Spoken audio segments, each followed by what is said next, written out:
안녕하세요. 저는 일찍이 남편을 잃고 긴 세월 과부로 살아온 60대 중반의 여자입니다. 이 말만 보면 참 박복한 인생이구나 하시겠죠? 실로 남편을 일찍이 떠나보낸 뒤 두 자식을 제가 다 건사했으니 일면만 본다면 충분히 그렇게 생각하실 수 있어요. 아이들이 사춘기에 막 접어들 무렵 갑작스럽게 찾아온 사별이라 우리 가족 모두 몸도 마음도 고생을 많이 했고요. 그리고 35의 나이로 딱 30년 전 친모가 세상을 떠났어요. 이 얘기만으로도 많은 사람은 저를 가엾다는 눈빛으로 바라보곤 하죠. 하지만 지금 당당히 말할 수 있는 건 제 삶은 박복하다는 표현과는 맞지 않다는 거예요. 부모는 숨이 닿을 때까지, 아니 어쩌면 숨이 닿은 후에도 늘 자식을 염려하고 마음에 품듯 저의 친모는 그 어린 제게 모든 재산을 남겨주셨어요. 제 형제들이 친모의 뜻을 따라 제가 성인이 될 때까지 잘 관리해 주었고, 성인이 되었을 때 저는 그때 남겨준 돈으로 황무지 같은 땅을 하나 사게 되었어요. 그러나 당시 그 땅은 아무것도 없는 허허벌판이라 잊고 살아왔어요. 그땐 형제들이 저더러 부동산에 부자도 모르는 바보라며 혀를 찼어요. 그런데 어느 순간 개발지역이 되어 어마어마한 값어치가 생겼죠. 거기다 제가 남편이 세상을 떠났을 당시 나왔던 그의 목숨값을 꼭 쥐고 있었던 터라 경제적으로 고난이라고 여길 만큼 힘든 경험은 덜었어요. 물론 그 시대에 여자 혼자 아이 둘을 키우기란 너무도 어려웠어요. 막중한 책임감 때문에 정신적으로 큰 부담을 안아야 했고, 일을 하면서 혼자 아이들을 케어하며 고군분투했거든요. 하지만 감사하게도 큰일 없이 절 덜 고생시키며 잘 자라주었고, 대학생이 되어서는 누가 시키지 않아도 자기 앞가림을 알아서 해주었어요. 얼마나 대단한지. 대학생활 내내 장학금을 놓치지 않은 것은 물론 첫째인 아들은 수석, 둘째인 딸은 차석으로 졸업까지 했을 정도로요. 그런 아이들이니 결혼하겠다는 말이 어찌나 서운했는지 모릅니다. 제 딸이 먼저 시집을 가고 아들은 그 후로 몇 년 있다가 장가를 갔어요. 비록 딸의 결혼을 반대한 적이 있긴 하지만 결혼 후에는 사위와 저 사이가 너무 좋았어요. 사위 사랑은 장모라는 말이 딱 저와 사위를 보고 하는 말 같았죠. 그래서 제 아들이 결혼할 때 사위만큼이나 며느리와 잘 지낼 수 있을 거라 생각했어요. 딸 같은 며느리 관계가 될 수 있을 거라 자신했거든요. 아가, 이제 우리 가족이 될 사이니까 내가 널 편히 대해도 되겠니? 우리 딸처럼 너도 가슴으로 낳은 내 딸이다 여기며 지내고 싶어. 그럼 저야 너무 감사하죠. 어머님께서 저를 편히 대해주셔야 저도 마음이 놓이는걸요. 고맙다. 우리 아들이 너를 만나 얼마나 다행인 줄 몰라. 내 아들이지만 영 재미도 없고 일밖에 모르지 않니. 그래도 예쁘게 봐주렴. 너처럼 야무진 아이가 우리 가족이 된다니 하나 남은 염려까지 다 덜었다. 엄마도 참, 나처럼 재미있는 사람도 없어. 내가 배필을 정말 잘 골랐지? 동생 잘 사는 거 보고 나 혼자 결혼도 못하는 거 아니냐며 그렇게 걱정하시더니 이제 나도 장가가니까 마음 놓고 지내셔. 그래, 이제 엄마도 마음 편히 지낼 거야. 너희 다 가정 꾸려 지내니까 나도 나만 챙기면 되지 않니? 결혼하고 나면 내 집에 자주 올 필요도 없어. 엄마의 자유로운 생활을 방해하지 마렴. 우리 며느리는 참 똑부러지는 아이였기에 현명한 사람일 거라는 믿음이 있었어요. 그래서 결혼하면 아들과 정말 잘 살 거라고 생각했죠. 그때까지만 해도 이제 내 몸 하나만 잘 건사하며 자식들 걱정 안 시키고 잘 지내자 싶었던 터라 얼마나 마음이 가벼웠는지 몰라요. 하지만 이 모든 건 제 욕심이었던 걸까요? 아니면 시누와 며느리라는 고부관계는 아무리 노력해도 부모와 딸이 될 수 없는 건가요? 그렇게 예쁘던 며느리와 저도 결국 고부 갈등을 피해갈 수 없었어요. 심지어 아들 부부가 결혼한 지 몇 년이 채 되지 않았을 때부터요. 제가 관계의 첫 단추를 잘못 깨어 발단을 만들고 만 거죠. 제 배 아파 낳은 자식도 모르는데 남의 자식 속을 제가 어찌할 수 있었겠어요? 그런데도 남의 귀한 자식 제가 힘들게 만들면 안 된다는 생각에 열심히 딸과 아들 챙기듯 챙겨주었는데 그게 화근이 되었네요. 제 사위가 결혼 기념일 때면 그렇게 저를 신경 썼어요. 한 번은 자기들 결혼 기념일에 제게 한우를 사왔더라고요. 마침 아들네 부부도 제 집에 들른다고 하여 온 가족이 모였어요. 그래서 온 식구가 간만에 함께 식사를 나눴죠. 저는 미리 준비해둔 딸네 부부에게 작지만 축하 선물을 전했어요. 그런데 며느리가 그게 내심 부러웠던가 보더라고요. 어머, 어머님께서 자식 결혼 기념일까지 챙겨주시는 거예요? 저희도 얼마 전에 기념일이었는데 아가씨랑 서방님은 좋겠어요. 그랬니? 미안하구나. 내가 미처 몰랐어. 매년 이날만 되면 꼭 집에 와서 애들과 함께 식사하는 게 익숙해져서 기억에 남아 처음으로 준비해본 건데 본의 아니게 우리 며느리를 서운하게 해버렸네. 이걸 어쩌면 좋지? 서운하기는요. 괜찮아요. 어머님께서 일부러 차별하신 것도 아닌데요. 신경 안 쓰셔도 돼요. 저희가 아가씨네와 달리 어머님께 찾아뵙지도 않았는걸요. 며느리는 크게 내색하지 않았지만 제가 딸네 부부에게 선물을 전해주고 나서 기분이 가라앉았다는 게 느껴졌어요. 실로 그 후로 왠지 모르게 저를 피하는 듯한 느낌도 받게 되었던 터라 자꾸 마음에 걸리더라고요. 어떻게 해야 하나 고민하던 중 마침 2달 뒤 며느리의 생일이라는 걸 알게 되었어요. 그래서 며느리의 생일 선물 챙겨줘야겠다고 생각했죠. 조금은 덜 수 있지 않을까 싶었거든요. 그렇게 고심 끝에 고른 며느리의 선물을 전해주기 위해 생일 하루 전날 며느리에게 연락해 집 근처 커피숍에서 만나자고 했어요. 며느리는 갑작스러운 부름에 처음엔 놀란 듯 했지만 생일 선물을 받고는 화색이 돌더라고요.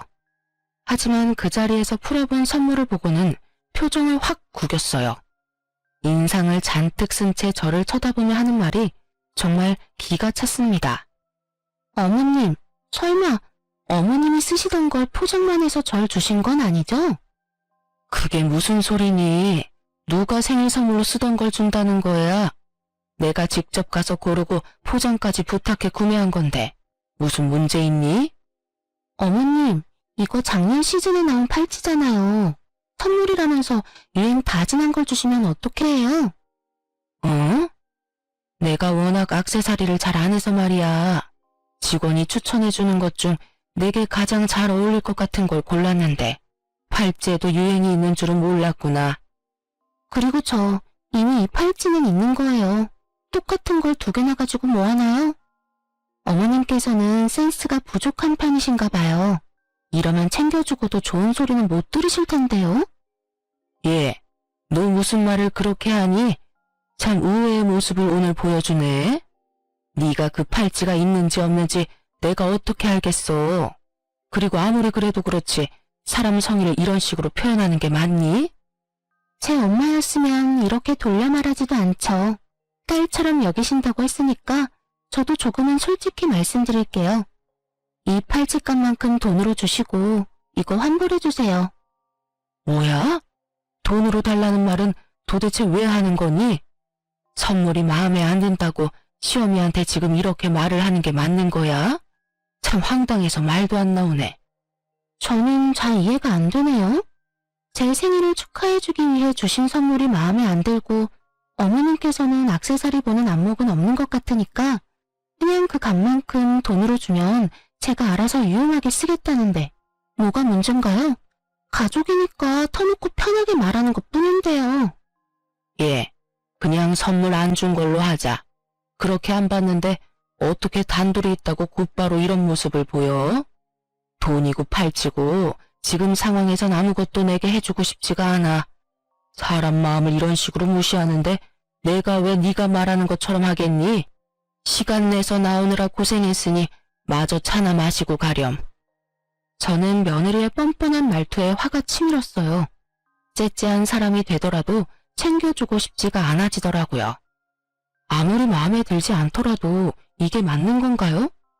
하지만 며느리는 제가 선물 안 준 셈 치자고 하니 저더러 쫌팽이라며 선물 선물을 받는 사람이 기뻐야 하는 것 아니냐며 따박따박 말대꾸를 하는데 정말 한 대 쥐어받고 싶은 심정이었어요. 그런데 결국 제 마음을 괴롭히는 말을 며느리가 하더라고요. 막말로 아가씨한테 하는 선물이면 신상이 뭐냐고 먼저 물어보지 않았겠어요? 참, 재산 좀 있다고 며느리한테 함부로 하는 거야 뭐야? 뭐야? 내가 언제 내게 함부로 했다는 거니? 너는 어른 앞에서 말 가려할 줄도 모르니? 좀 전에도 그렇게 네 생각이며 감정이며 다 드러내면서 말하더니 너야말로 날 무시하는 거야? 어?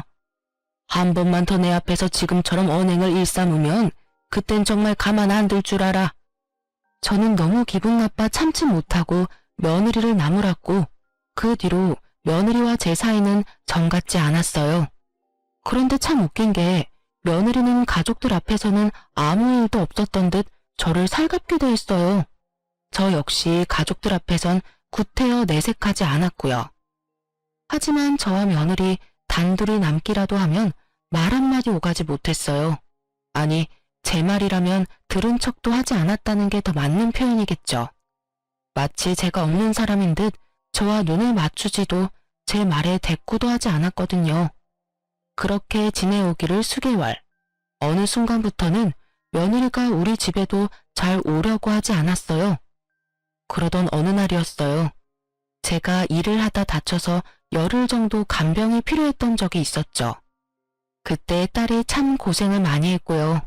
딸아이가 일까지 쉬면서 제 수발을 다 들어주었거든요.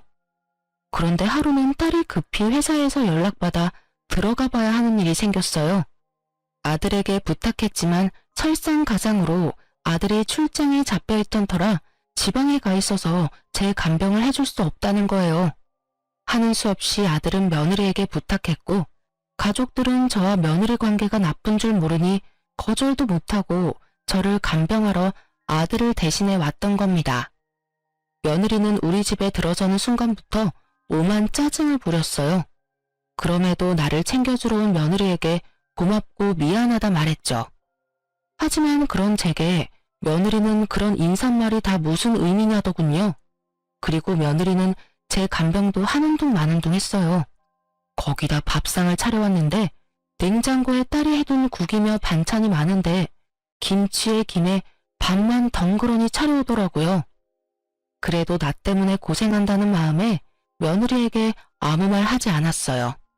그런 저임에도 결국 며느리에게 소리치는 일이 생기고 말았네요. 제가 식사를 마치고 화장실에 가고 싶어 부축을 부탁했어요. 며느리는 인상을 딱 쓴 채 저를 부축하는데 제가 들으라는 듯 혼잣말을 하는 거예요. 간만에 쉬는 날인데 이게 무슨 시간 낭비인지 원. 돈이 없는 것도 아닌데 간병인을 쓰지. 가족들 고생을 혼자 다 시키네. 너 지금 뭐라고 했어? 지금 나더러 들으라고 귓가에 대고 그따위 말을 한 거야? 아, 왜 괜히 큰 소리 치고 그러세요. 귀청 떨어지는 줄 알았네. 제가 무슨 틀린 말을 한 것도 아닌데 왜 역정을 내고 그래요? 정말 너 못 쓰겠구나. 그래, 내가 아파서 내게 몇 없는 쉬는 날 고생시켜 유감이다. 나도 네가 그 말을 하기 전까진 미안함이 가득이었는데 되려 그렇게 툭 까놓고 말해주니 내게 이렇게 큰 소리도 칠 수 있고 아주 고맙다. 아, 진짜 와서 고생하는 사람한테 왜 이러는 거야? 어머님, 지금 저 없으면 어머님 수발 들어줄 사람 없어요. 이럴 땐 들어도 못 들은 척 잠자코 계시는 거라고요. 뭐? 네 도움 필요 없다. 돌아가. 너처럼 싹퉁머리 없는 애랑 조금만 더 붙어 있다간 속에서 천불이 날 지경이니까 그만 가. 어디서 이런 못돼 처먹은 것이 들어와서는 사람 속을 매번 이리도 뒤집어대. 가라고 하면 누가 못 갈 줄 알아요? 다치더니 제정신이 아니네. 무망이 나도 단단히 났어. 어디 어머님 혼자 간병 잘해보시던가요 그럼. 저는 결국 며느리에게 나가라고 소리쳤고 며느리는 그런 제 말에 이때다 싶었는지 횡하니 집을 나가버리고 말았어요. 그날 저의 몰골은 정말 말도 아니었어요. 딸아이가 퇴근하고 돌아와서는 제 꼴을 보고 기양을 했더라니까요. 새언니는 어디 갔느냐며 단단히 화가 났던 딸을 달래느라 진을 뺐어요. 결국 딸과 아들 모두 그날 처음으로 며느리의 민낯을 알게 되었어요. 그 후로 한참 동안 며느리의 얼굴도 못 봤어요. 제가 나중에 연락을 해봤지만 전혀 받지 않았죠. 명절 때마저도 집에는 들러보지도 않았고요. 저는 도대체 내가 뭘 그리도 잘못한 거냐며 자식들에게 물었어요. 아들 말로는 제가 며느리를 너무 들들 볶아 힘들다고 했다며 앞으로는 명절도 각자 집으로 가자고 말이 나왔대요. 그 말을 들은 뒤 저도 며느리는 없는 가족인 셈 치며 지냈어요.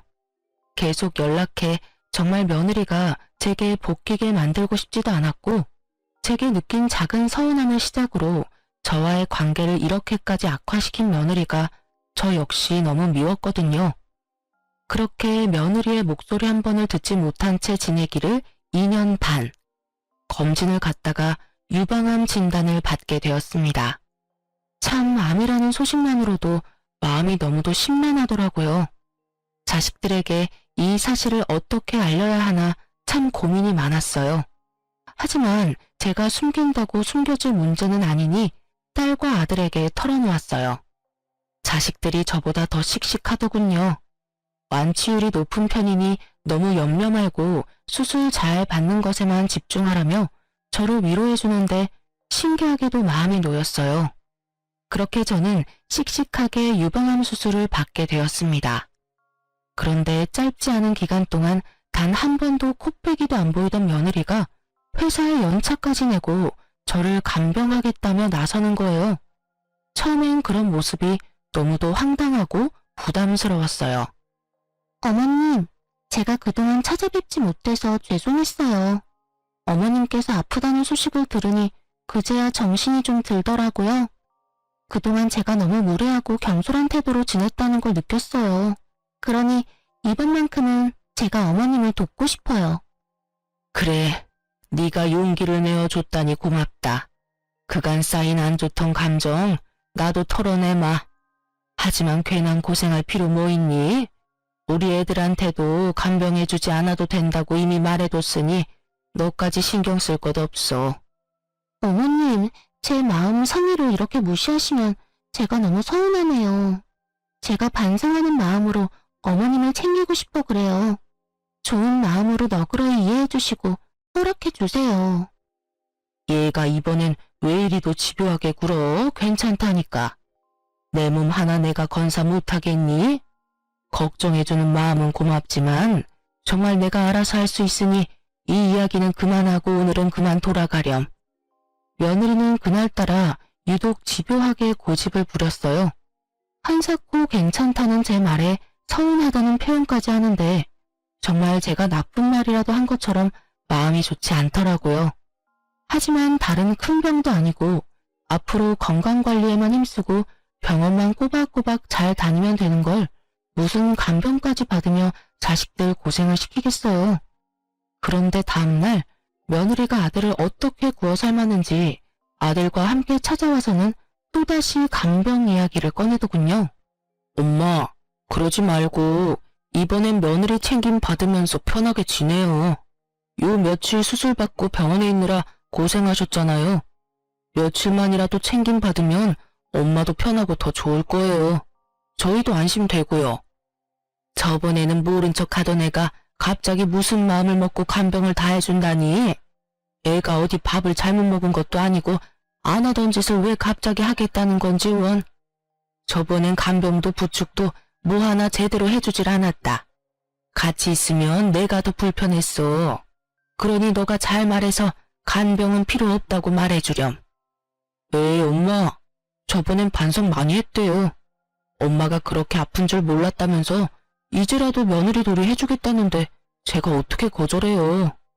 엄마랑 더 가깝게 잘 지내고 싶은 마음에 노력하는 거니까 엄마가 이번에만 좀 져주세요.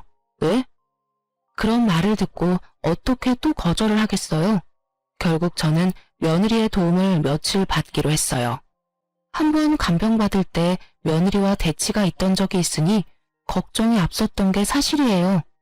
하지만 며느리는 그런 제 염려와 달리 저를 정말 살뜰히 챙겨주었어요. 하루 이틀 하다 말겠지 싶었지만 사흘이 지나도록 변함없이 아침 일찍 찾아와 제 끼니며 집안일까지 뭐 하나 빼놓지 않고 정말 잘해줬죠. 저는 그런 며느리에게 고마운 마음이 들었어요. 그래서 제 카드까지 쥐어주며 저를 살펴주는 동안 편하게 사용해도 좋다고 얘기했어요. 며느리는 마지못해 받는 듯 잘 가지고 있다가 돌려주겠다고 말하더군요. 저는 정말 이래서 가족이 최고구나 하는 생각도 하게 되고 며느리와 거리를 두고 지낸 것에 대한 미안함이 절로 들더라고요. 그렇게 며느리가 우리 집을 와 저를 간병해준 지 일주일쯤 지났을 때였어요. 아침 7시면 알람 시계라도 된 듯 왔던 며느리가 점심때가 다 지날 때까지도 오지 않는 거예요.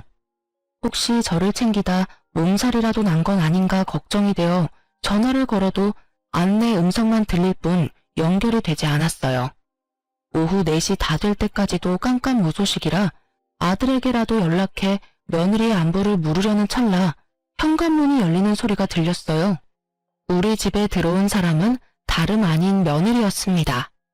그런데 며느리 손에 엄청난 양의 쇼핑백이 들려있는 게 아니겠어요? 저는 당혹스러운 마음에 이게 다 뭐냐고 물었죠. 그런데 며느리는 저를 죽을 듯 노려보며 이렇게 말하더군요. 보면 몰라요? 쇼핑하고 온 거잖아요. 어머님께서 준 어머님 카드로 그동안 고생한 저를 위한 선물들 좀 샀어요. 왜요? 저더러 편히 쓰라고 주셔서 편히 썼는데 뭐 문제 있어요? 갑자기 너 태도가 이게 뭐니?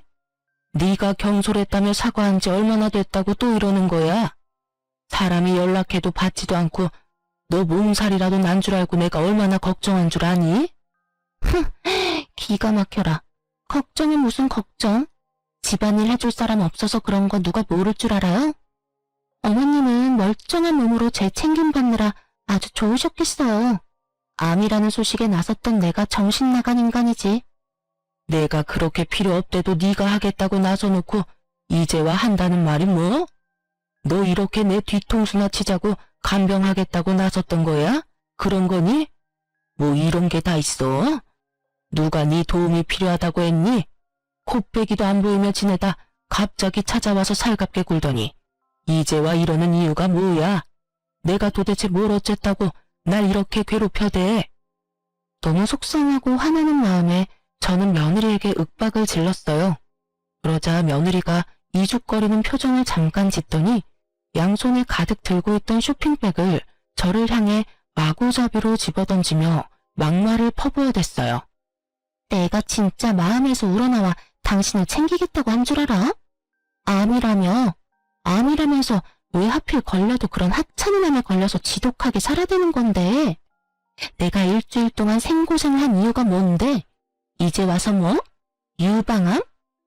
암이라길래 투병하다 저 세상 가겠구나 하고 당신 챙기는 척 좀 하면 재산이나 많이 떼주겠거니 했더니 이건 뭐 나만 멍청한 짓 한 거지.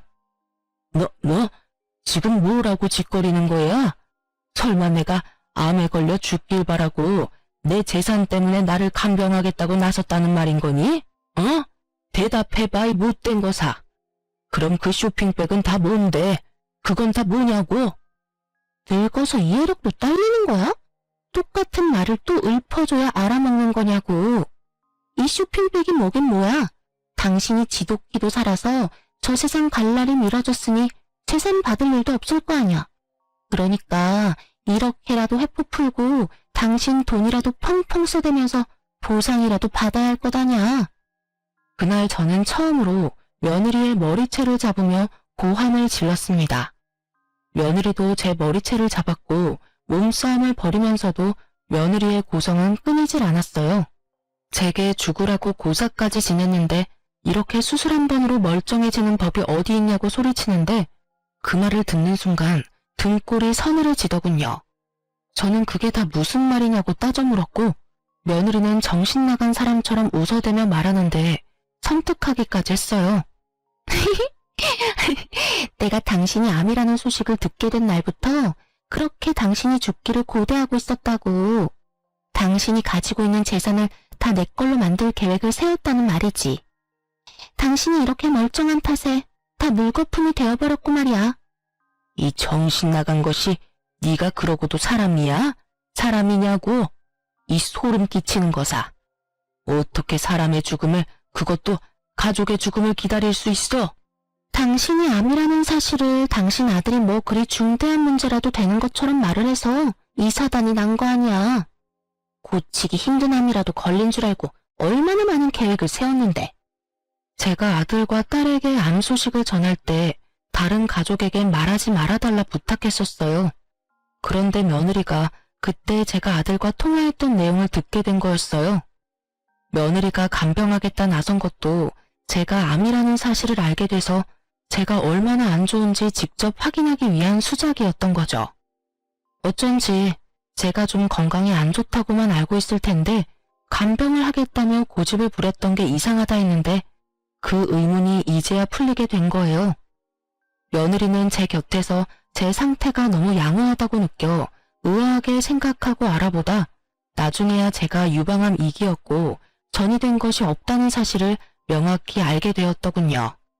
자기의 바람대로 제가 시름시름 앓다 죽는 병이 아니었다는 걸 알게 된 며느리는 자기의 계획이 어그러졌다는 사실에 분노했어요.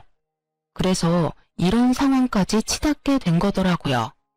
며느리는 제 재산을 못 받는다면 카드를 쥐어준 이 기회에 제 돈이라도 흥청망청 쓰겠다는 심보로 백화점까지 가서 제 카드를 마구 사용했던 겁니다. 저는 이 모든 사실을 알고 며느리에게 사람도 아니라며 난리를 쳤어요. 그런데 며느리도 질세라 제게 또다시 고함을 쳐대며 되바라지게 굴었어요. 너 같은 건 사람도 아니야. 알아? 어디서 이런 몹쓸 것이 우리 집안에 굴러 들어왔어? 도대체 뭘 어떻게 하면 그런 저급한 생각을 할 수 있느냔 말이야. 건강이 아주 좋아 힘이 남아 도나 보네. 얼마나 정정하면 노친내가 이렇게 팔팔하게 귀청 떨어지게 소리를 질러대. 암이라는 것도 사실 자식들 속 뒤집으려고 수작질 부린 거 아니야? 이게 수술까지 받은 사람의 컨디션이 맞느냐고. 진정한 악질은 내가 아닌 당신이야. 너 원래 이런 아이였던 거니? 결혼 전 내가 알던 너라는 아이는 다 거짓인 거야? 어떻게 사람의 목숨을 가지고 그런 생각까지 해?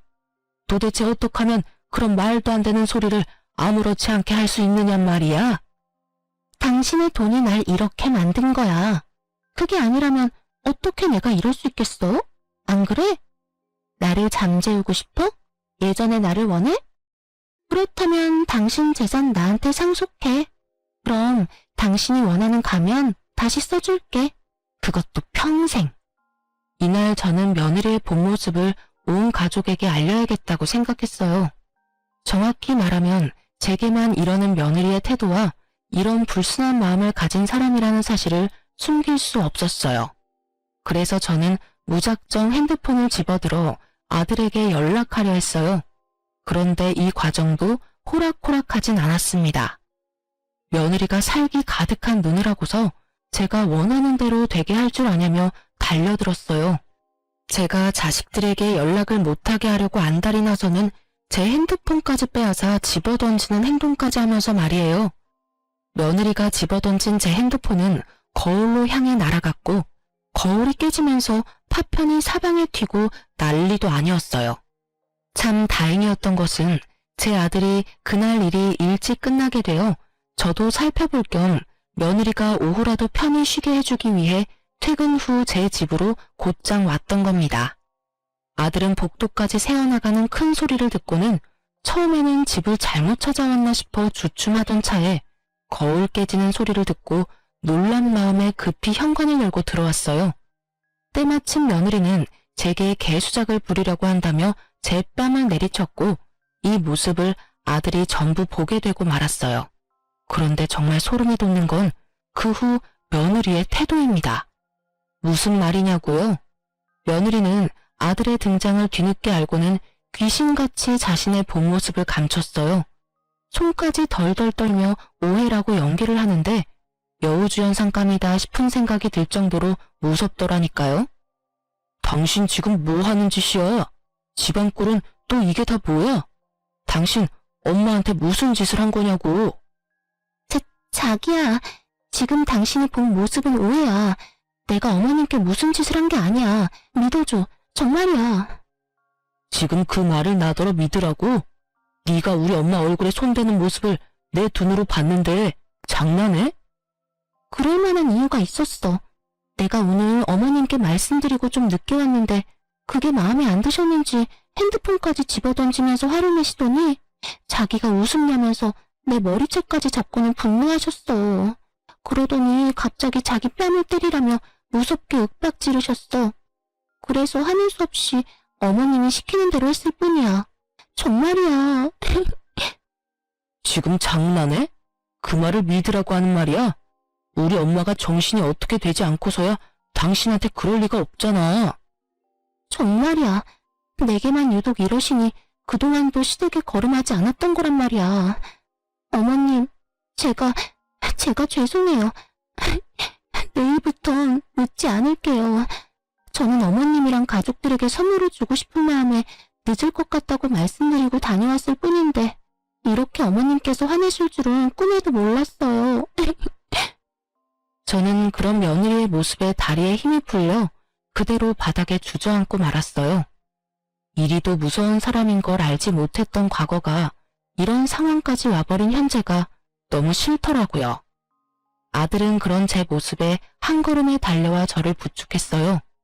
저는 크게 심호흡을 한 뒤 며느리에게 한 발 가까이 다가가 그대로 며느리의 뺨을 내리쳤습니다. 며느리는 사시나무 떨듯 겁에 질린 표정을 하며 자기의 뺨을 감싸더군요.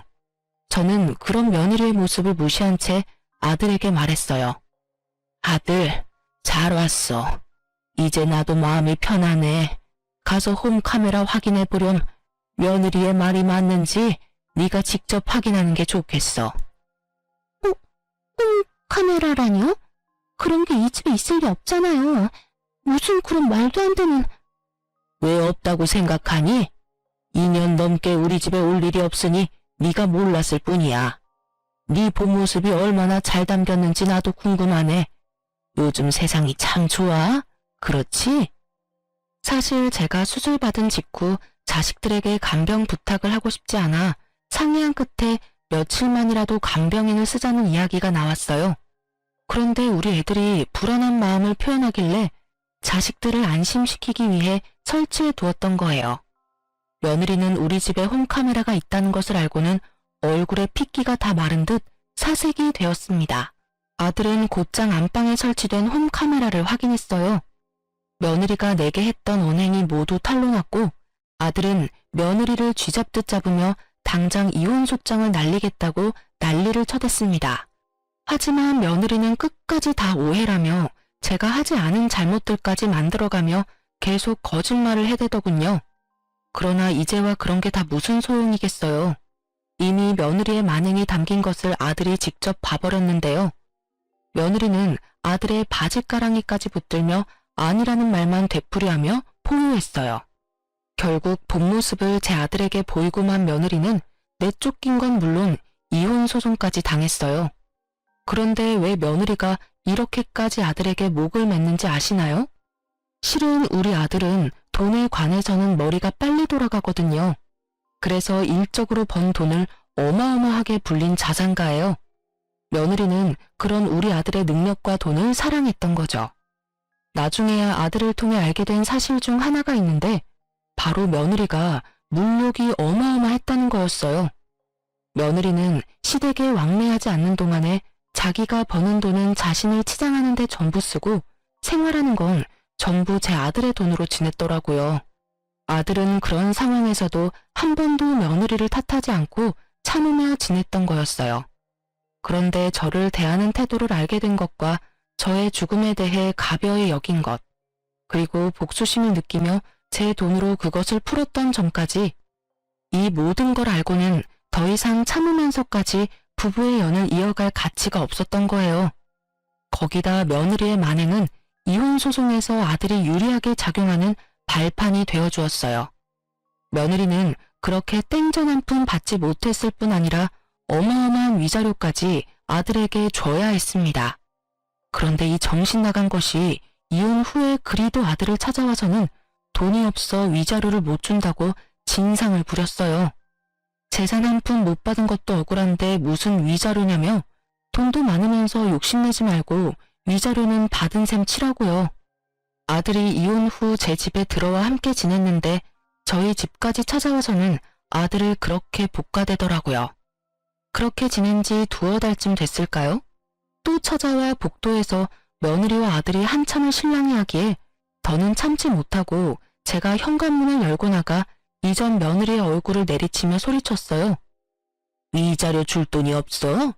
네가 내 아들과 살면서 사댄 명품들만 팔아도 돈 몇천 구하는 건 일도 아니라는 거 여기서 모르는 사람이 어디 있다고 뻔뻔하게 수작을 부려? 이혼한 마당에 이제 내 시무도 아니면서 참견질하지 마요. 우리 일이니까 빠지라고요. 명품을 팔든 말든 다 내 마음이야. 당신이 뭔데 나한테 이래라 저래라야?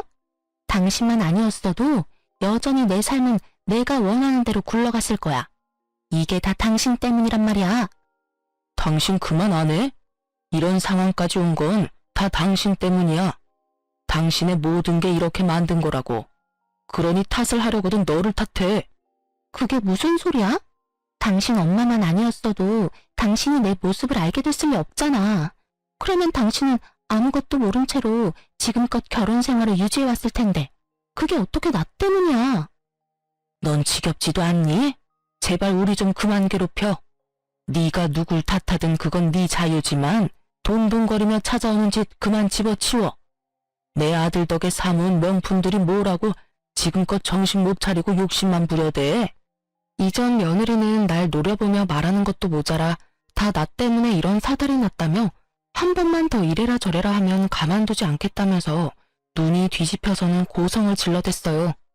아들은 그런 이전 며느리에게 위자료 줄 돈 없다고 한 번만 더 잡아떼며 찾아오면 또다시 법정에서 마주할 줄 알라며 한 푼어치도 다 받아낼 테니 그런 줄 알라고 딱 잘랐어요.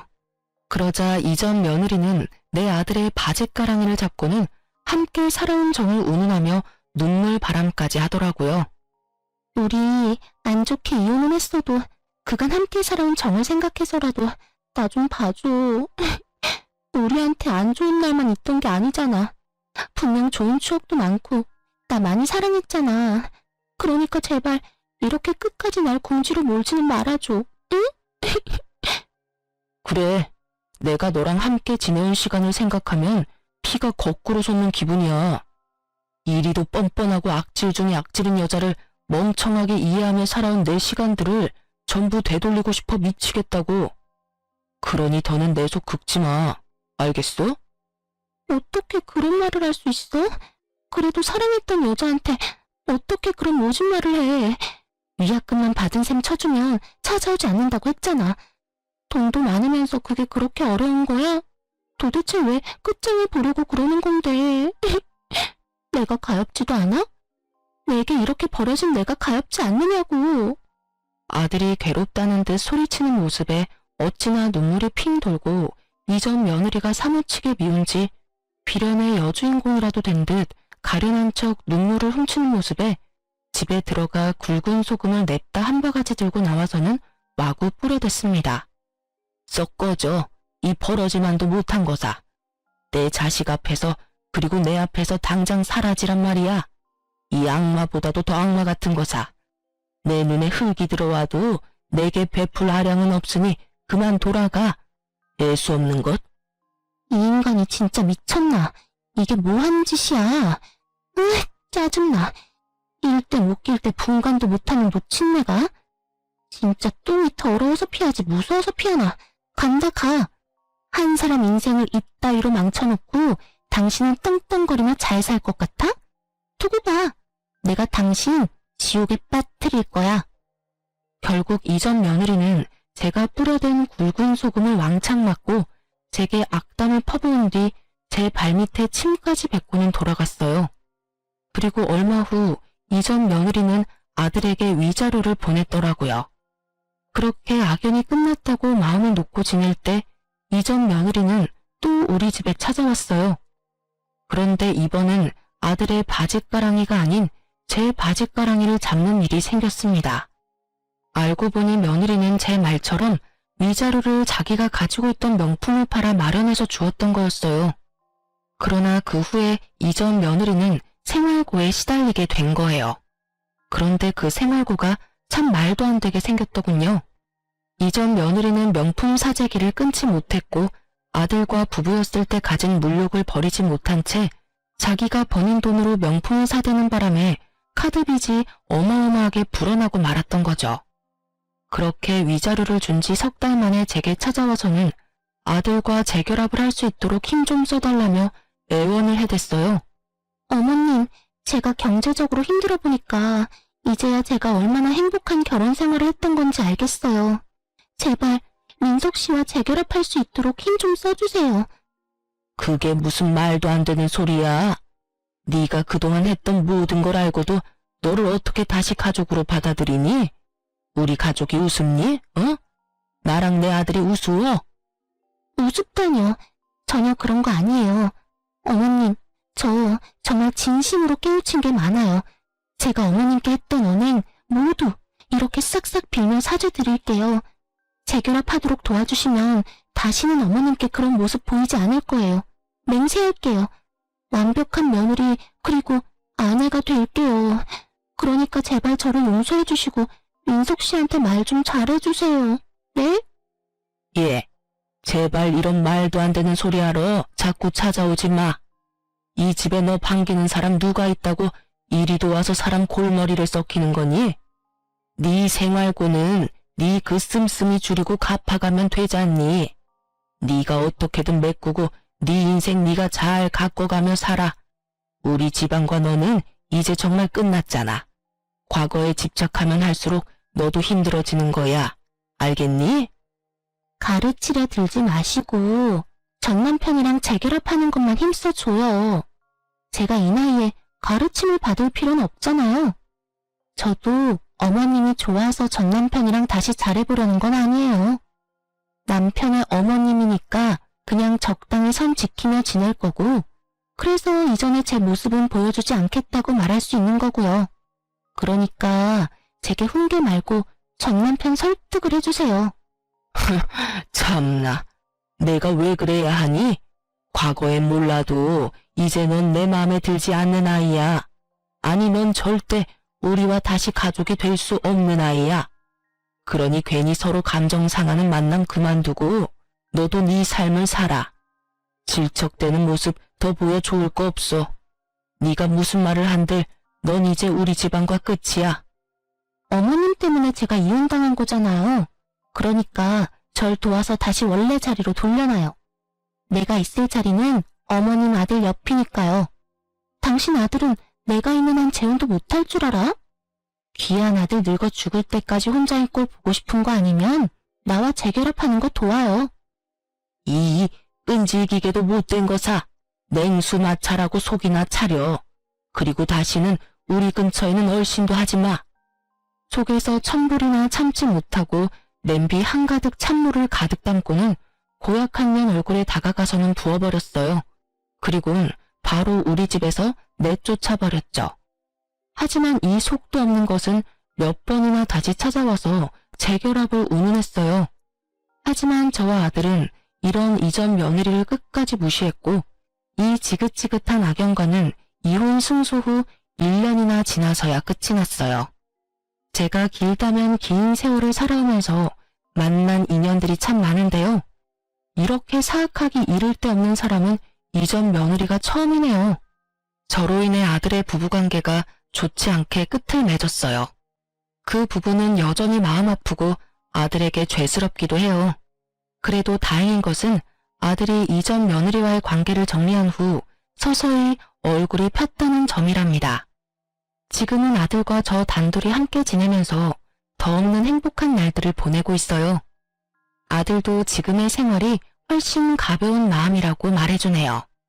아들이나 저나 이전 며느리와는 악연이었나 봅니다.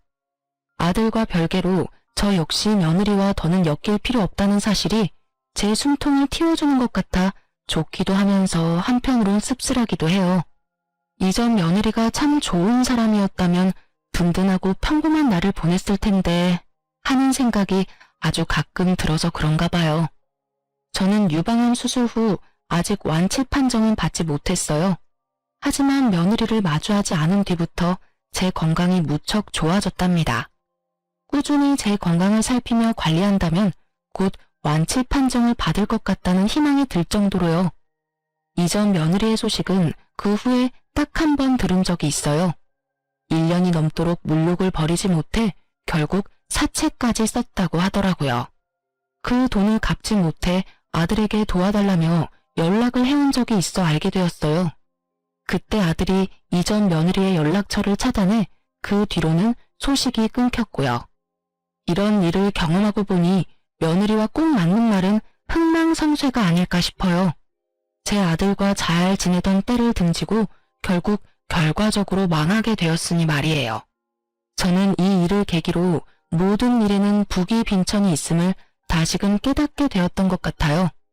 앞으로는 우리 가족들과 함께 남은 생을 활짝 꽃피우며 향기로운 날로만 채워가고 싶어요. 흥망성쇠와 부기 빈천이 물레바퀴 돌듯 한다는 말을 늘 생각하며 지금 저의 재산에 자만하지 않고 저라는 사람의 가치를 알고 늘 제 사람들을 잘 보살피고 베풀며 살아갈 거예요. 살면서 나의 태도가 얼만큼 내 삶을 좌우하는지 너무도 잘 알게 된 경험이었다 생각하며 제 아들도 저도 서로를 보듬으며 그렇게 더없이 찬란한 앞으로를 위해 나아갈 겁니다. 제 사연을 들어주신 많은 분께도 찬란히 꽃피는 날들 가득하기를 바라며 마칩니다. 들어주셔서 감사합니다.